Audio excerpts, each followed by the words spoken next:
Hello students. बेटा आज हमको नया चैप्टर चालू करना है, transport in plants. Transport in plants मतलब पौधों में परिवहन। ठीक है, ये प्लांट फिजियोलॉजी का फर्स्ट चैप्टर है। ठीक है, तो ट्रांसपोर्ट इन प्लांट्स के बारे में हम पढ़ेंगे, लेकिन उससे पहले प्लांट फिजियोलॉजी के बारे में कुछ बेसिक बातें डिस्कस करते हैं।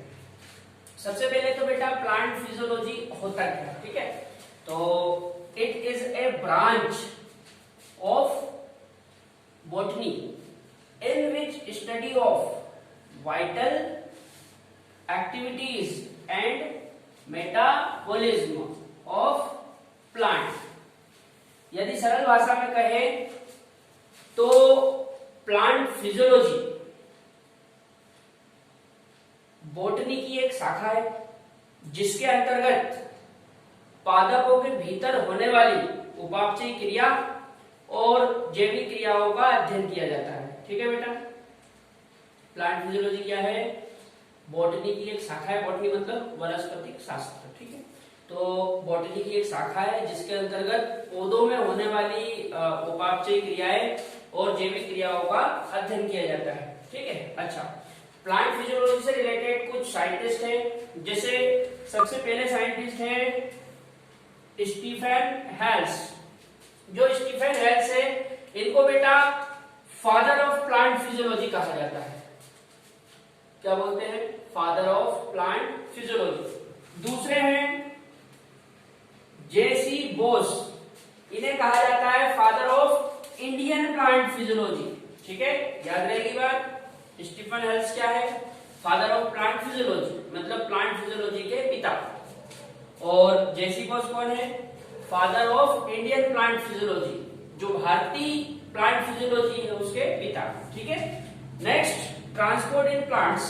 ट्रांसपोर्ट होता क्या? सुनो, जैसे हम बचपन से पढ़ते आ रहे हैं कि जो पौधे हैं इनमें जड़ से तो पत्तियों तक जल का परिवहन होता है, या फिर पत्तियों से तो जड़ तक भोजन का परिवहन होता है।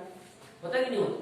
तो एक्चुअल में ट्रांसपोर्ट एक ऐसी फिनोमिना है जिसमें पदार्थों का परिवहन होता है, या तो एक सेल से दूसरी सेल में, या फिर प्लांट के किसी एक भाग से किसी दूसरे भाग में। ठीक है, देखते हैं। The substances carry from one cell to another cell और root to stem और leaves to other part of plants। ठीक है बेटा, अच्छा, इस तरफ देखो कौन कौन से ऐसे पदार्थ हैं जिनका ट्रांसपोर्ट प्लांट्स में होता है, तो वो मैंने यहां पे लिख रखे हैं।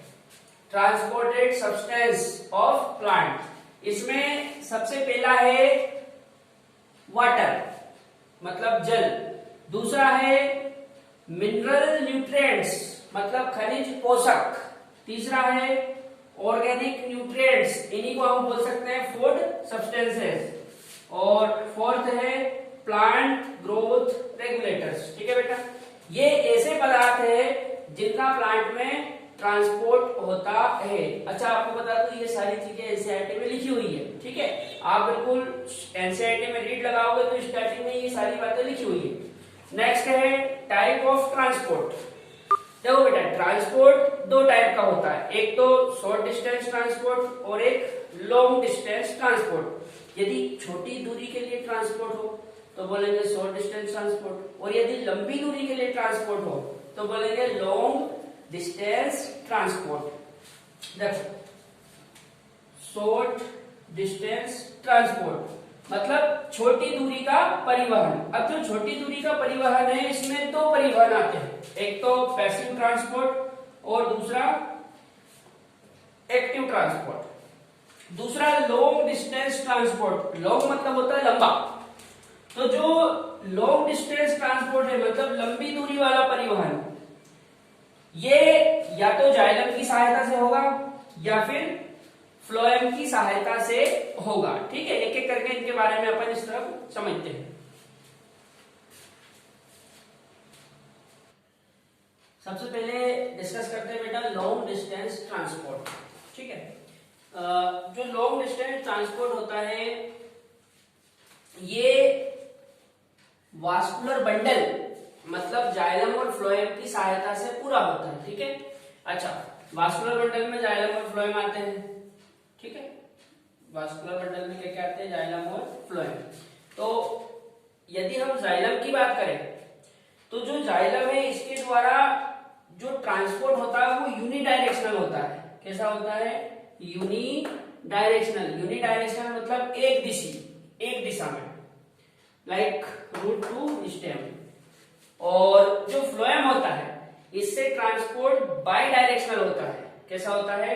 बाई डायरेक्शनल, द्विदिशात्मक। ठीक है, आपको बता दूं इस पे नीट 2019 में क्वेश्चन आ चुका है।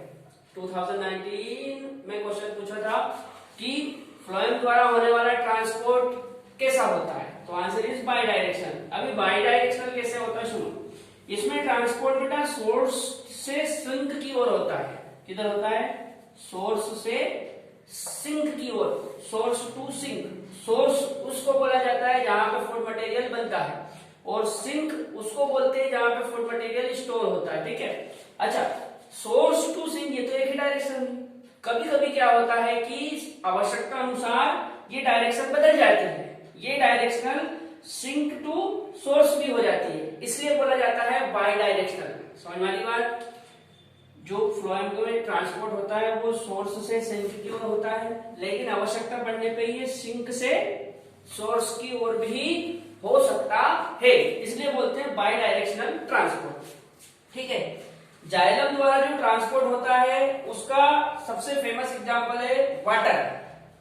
जो जल का परिवहन होता है वो जाइलम द्वारा होता है। आपको पता है जल भूमि में होता है, सॉइल में, और सॉइल से लीफ तक जाता है, तो ये एक डायरेक्शन होगी। ठीक है, अच्छा, फ्लोएम से जो होने वाला ट्रांसपोर्ट है उसका सबसे फेमस एग्जांपल है फूड मटेरियल। आपको पता है फूड मटेरियल लीफ में बनता है, इसलिए लीफ को सोर्स कहा जाता है। ठीक है, और प्लांट के जिस भी ऑर्गन में फूड मटेरियल जाके स्टोर होगा उसको कहेंगे सिंक। ठीक है, लेकिन आवश्यकता पड़ने पे ये डायरेक्शन बदल जाती है, सिंक से सोर्स की ओर भी हो सकती है। ठीक है ना, इसीलिए फ्लोएम द्वारा होने वाला ट्रांसपोर्ट कैसा है? Bi direction. एक बार और समझ लो, long distance transport vascular bundle की हेल्प से होता है। वास्कुलर बंडल बोल दो या वास्कुलर सिस्टम बोल दो। वास्कुलर बंडल या वास्कुलर सिस्टम में जाइलम और फ्लोएम आते हैं। जाइलम से होने वाला ट्रांसपोर्ट यूनिडायरेक्शनल होता है, फ्लोएम से होने वाला ट्रांसपोर्ट बाई डायरेक्शनल होता है। यूनिडायरेक्शनल मतलब रूट से स्टेम की ओर, बाई डायरेक्शनल ट्रांसपोर्ट मतलब सोर्स टू सिंक, और आवश्यकता अनुसार सिंक से सोर्स भी हो जाता है। ठीक है, जाइलम से वाटर का ट्रांसपोर्ट होता है और फ्लोएम से फूड मटेरियल का। बाकी लॉन्ग डिस्टेंस ट्रांसपोर्ट के बारे में अपन इसी चैप्टर में और आगे देखेंगे डिटेल में। ठीक है, अभी इधर आओ, यहाँ पे शॉर्ट डिस्टेंस ट्रांसपोर्ट हेडिंग बना रखी है। शॉर्ट डिस्टेंस ट्रांसपोर्ट क्या होता है सुनो, it occur inner the cell और वन सेल टू अनदर। मतलब बेटा जब ट्रांसपोर्ट एक सेल के भीतर हो, इनर द सेल मतलब एक सेल के भीतर हो, या फिर जब ट्रांसपोर्ट एक सेल से दूसरी सेल की ओर हो, तो ऐसे ट्रांसपोर्ट को कहते हैं शॉर्ट डिस्टेंस ट्रांसपोर्ट, छोटी दूरी वाला परिवहन। छोटी दूरी वाला जो परिवहन है इसमें दो चीजें हैं, एक तो पैसिव ट्रांसपोर्ट और दूसरा एक्टिव ट्रांसपोर्ट। पैसिव ट्रांसपोर्ट और एक्टिव। अच्छा, पैसिव क्या होता है सुनो, जब ट्रांसपोर्ट बिना एटीपी कंजप्शन के हो, मतलब जब एटीपी का खर्च ना हो। ठीक है, आपको पता होगा एटीपी को एनर्जी कहते हैं। तो यदि ट्रांसपोर्ट के दौरान एटीपी का कंजप्शन ना हो, मतलब ऊर्जा खर्च ना हो, तो बोलते हैं पैसिव ट्रांसपोर्ट। और यदि ट्रांसपोर्ट के दौरान एटीपी खर्च हो, मतलब एनर्जी का यूज हो, तो कहते हैं एक्टिव ट्रांसपोर्ट। पैसिव ट्रांसपोर्ट और एक्टिव ट्रांसपोर्ट दोनों ही शॉर्ट डिस्टेंस ट्रांसपोर्ट में आते हैं। ठीक है, अच्छा, ये जो पैसिव ट्रांसपोर्ट है इसमें दो चीजें आती है, एक तो सिंपल डिफ्यूजन और दूसरा फैसिलिटेटेड डिफ्यूजन। सिंपल डिफ्यूजन को हिंदी में बोलते हैं सरल विसरण, और फैसिलिटेटेड को बोलते हैं सुसाध्य विसरण। पहले हम इन दोनों के बारे में डिस्कस करते हैं, उसके बाद फिर ये डिस्कस करेंगे। ठीक है, यदि बेटा हम डिफ्यूजन की बात करें तो डिफ्यूजन एक ऐसी फिनोमिना है जिसमें पदार्थ के मॉलिक्यूल्स या एटम या फिर आयंस अपने हायर कंसंट्रेशन वाले एरिया से लोअर कंसंट्रेशन वाले एरिया की ओर ट्रांसपोर्ट होते हैं। सरल भाषा में यदि कहा जाए तो विसरण एक ऐसी प्रक्रिया है जिसमें पदार्थ के अणु आयन अपनी अधिक सांद्रता वाले क्षेत्र से कम सांद्रता वाले क्षेत्र की ओर ट्रांसपोर्ट होते हैं। ठीक है, यदि मैं आपको एक उदाहरण इसका बताऊं तो आप इस तरह से समझ सकते हैं कि जैसे दो पानी की टंकियां हैं जिनमें से एक टंकी फुल भरी हुई है और एक टंकी आधी भरी हुई है और दोनों आपस में ज्वाइंटेड है, तो आप बड़ी आसानी से समझ सकते हो कि पानी कहां से कहां जाएगा। सीधी सी बात है, फुल भरी हुई टंकी से हाफ टंकी की ओर आएगा, मतलब वाटर अपने हायर कंसंट्रेशन वाले एरिया से लोअर कंसंट्रेशन वाले एरिया की ओर जा रहा है। तो ये क्या है? ये डिफ्यूजन है, विसरण। ठीक है, अच्छा यहां पे देखते हैं the movement of molecules, atoms और ions of a materials from an area of higher concentration to an area of their lower concentration is called diffusion। ठीक है, अच्छा डिफ्यूजन के बारे में और कुछ बेसिक बातें लिख रखी, जैसे इट इज स्लो प्रोसेस, यहाँ पे ऊर्जा नहीं लगती है इसलिए ये एक स्लो प्रोसेस है, धीमी प्रक्रिया। ठीक है, दूसरा it is passive process, passive मतलब वही विदाउट एटीपी, यहाँ पे एटीपी का खर्च नहीं होता है इसलिए ये कैसी प्रक्रिया है? पैसिव मतलब निष्क्रिय।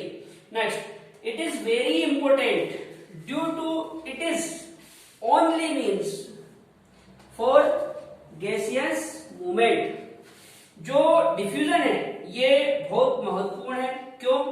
क्योंकि गैसों के गति का केवल यही एक अकेला माध्यम है। ठीक है, अच्छा इस तरफ देखो मैंने हेडिंग बना रखी है factor affecting the diffusion rate, मतलब विसरण की दर को कौन कौन से कारक प्रभावित कर सकते हैं वो देखते हैं। सबसे पहला है बेटा ग्रेडियंट ऑफ कंसंट्रेशन, हिंदी में कहेंगे सांद्रता की प्रवणता। एक्चुअल में परिभाषा से ही समझ में आ रहा है कि पदार्थ अपनी अधिक सांद्रता वाले क्षेत्र से कम सांद्रता वाले क्षेत्र की ओर जाता है, मतलब यहाँ पे कंसंट्रेशन ग्रेडियंट का होना नेसेसरी है। यदि कंसंट्रेशन ग्रेडियंट नहीं होगा, हिंदी में कहे तो सांद्रता प्रवणता यदि नहीं होगा तो डिफ्यूजन नहीं होगा। इसलिए ग्रेडियंट ऑफ कंसंट्रेशन मतलब सांद्रता की प्रवणता डिफ्यूजन को प्रभावित करती है। दूसरा फैक्टर है परमेबिलिटी ऑफ मेम्ब्रेन, जो सेल में मेम्ब्रेन होती है यदि वो परमेबल नहीं है तो पदार्थों का डिफ्यूजन नहीं होगा। इसलिए जो सेल की मेम्ब्रेन है उसकी परमेबिलिटी भी डिफ्यूजन को बहुत अधिक इफेक्टेड करती है। नेक्स्ट टेम्परेचर एंड प्रेशर, ये याद रखना बेटा, तापमान और दाब ये दोनों ऐसे फैक्टर है जो डिफ्यूजन को प्रभावित करेंगे। नेक्स्ट साइज ऑफ सब्सटेंस, पदार्थ का साइज कितना है ये चीज भी डिफ्यूजन को प्रभावित करती है। यदि साइज छोटा है तो डिफ्यूजन ज्यादा होगा और यदि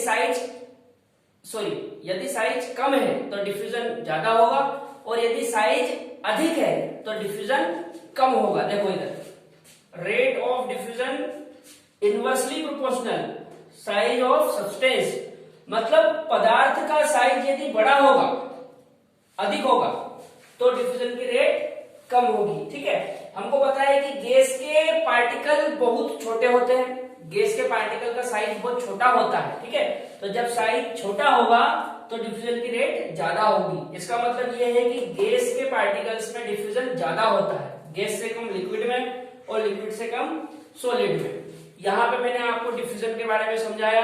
अब नेक्स्ट वीडियो में हम लोग डिस्कस करेंगे फैसिलिटेटेड डिफ्यूजन। ठीक है।